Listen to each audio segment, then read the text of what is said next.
Kurt Busch lost his final NASCAR appeal Saturday night to get his indefinite suspension rescinded. NASCAR suspended Busch Friday after the release of a Delaware Family Court commissioner opinion that detailed why that commissioner felt Busch had committed an act of domestic violence against his ex-girlfriend. Busch lost his initial appeal Saturday afternoon and then made a final one Saturday night. NASCAR has no specific penalty for behavioral infractions as they do for technical violations, Stephen A. What is your reaction to them immediately suspending Kurt Busch? Well, my initial reaction is I wanted to applaud NASCAR for acting expeditiously, particularly considering the fact that, once the judge revealed that it's his or her thoughts, it is what it is. And so you're NASCAR, you have to take action. Once that information became public, you don't want to sit around and wait and be accused of being NFL circa 2015 because of how they handled the whole Ray Rice fiasco. In that regard, I want to applaud them for taking the actions that they took, because clearly they believe, the judge believed, that Kurt Busch committed domestic violence. It's just that simple. And regardless of the appeal or the miscarriage of justice that his lawyer wanted to label it as being, NASCAR is taking the position that that's something that we can't tolerate. We can't tolerate that kind of imagery in our sport. And remember, unlike the other sports, the sponsors, they're the ones that really run this sport. A sponsor turns against you, you're done. It's just that simple. You don't have a collective bargaining agreement where the money is pouring in no matter what. The player's going to get their share, the owner's going to get their share, whatever the case may be. It's a bit different with NASCAR, and we understand that. But the reason why this story resonated with me, Skip Bayless, is because I want to highlight something that needs to be mentioned, that black folks, myself included, have lamented for many years. Kurt Busch gets cited for domestic violence by a judge. Okay, yes, he gets suspended by NASCAR. We appreciate that. Where's the public outcry? Ray Rice, Greg Hardy, McDonald in San Francisco, even though that case ultimately was dropped. Adrian Peterson with child abuse. Kurt Busch has this happen to him. NASCAR takes the position that they take. But where's the public outcry? Where's the story circulating for days upon days at a time? Now, maybe it's because it's NASCAR and it's not the NFL or whatever the case may be. I don't know what the reason for that is. But America needs to understand that if you happen to be black, when stuff like this happens and you see how it just gets mentioned in the news and it's pointed out there and, it's discussed because ESPN clearly did its job. The other networks clearly did their job in highlighting it. But when you talk about a public uproar, where's the uproar with what Kurt Busch allegedly did? That's just something that I think should be pointed out, because when you talk about a lot of folks in the black community, not everybody, of course, because I can't speak for everybody, but when you think about a lot of black folks and some of the things that we've lamented historically, it's the level of fervor, whether it's vitriol, whether it's fervor, whatever words you want to use, that comes into play when one of these black athletes are put out there front and center for alleged transgressions. I think it should be the same across the board, and there should be a healthy uproar no matter what. And I just didn't get the sense that existed here with Kurt Busch, and that's exactly why I wanted to say what I wanted to say. Okay, that point definitely needed to be made. But just on balance, a couple of other points do need to be made. I'm glad you brought up ESPN. I thought this network covered that story hard when it broke. Absolutely. Was it Saturday or Friday? Absolutely. Yes, it was Saturday. Yeah. Yes, it was It led this network. It led the website. Right. Just for the record, and the coverage was thorough, to say the least. Now, the outcry is a whole other question, which brings me to the point of, obviously, this is auto racing versus the National Football League.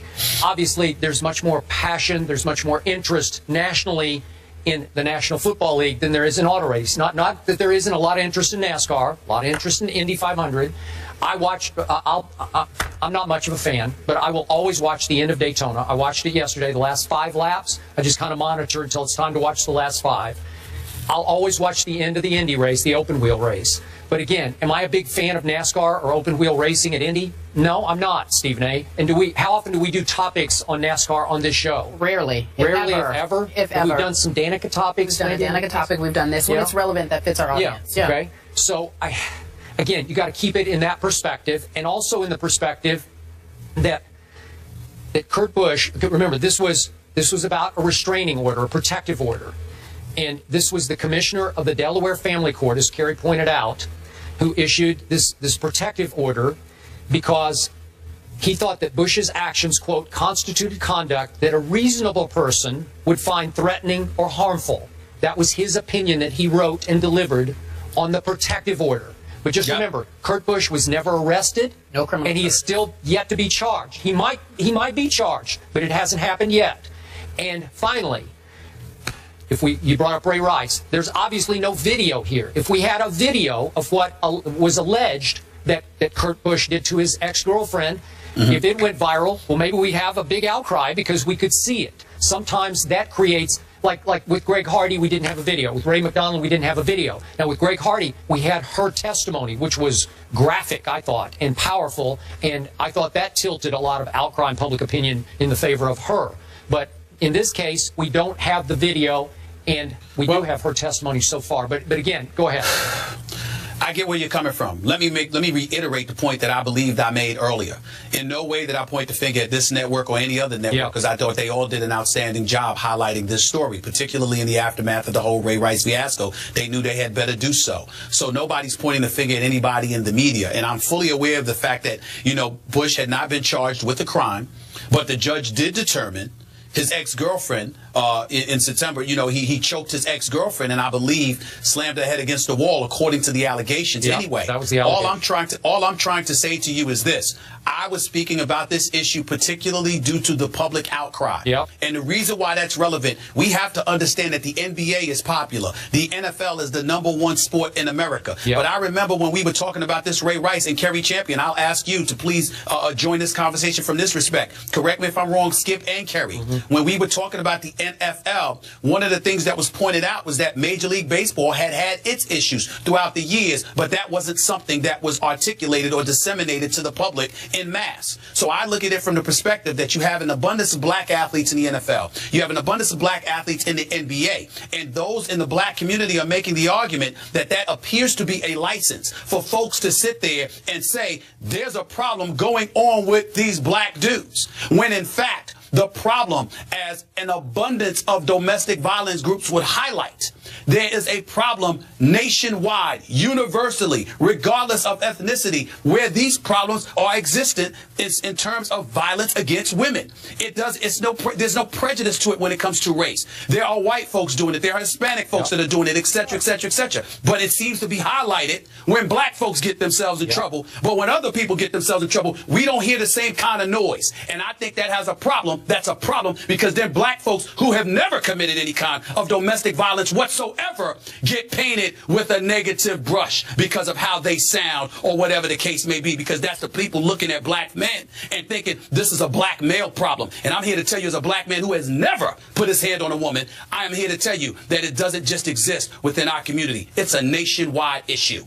And it needs to be highlighted. No, Stephen A., you're 100% correct. It is a nationwide problem. Domestic violence is a humanity issue that we haven't discussed. But also to the same point, the NFL has had a problem with this for years. They did nothing about it.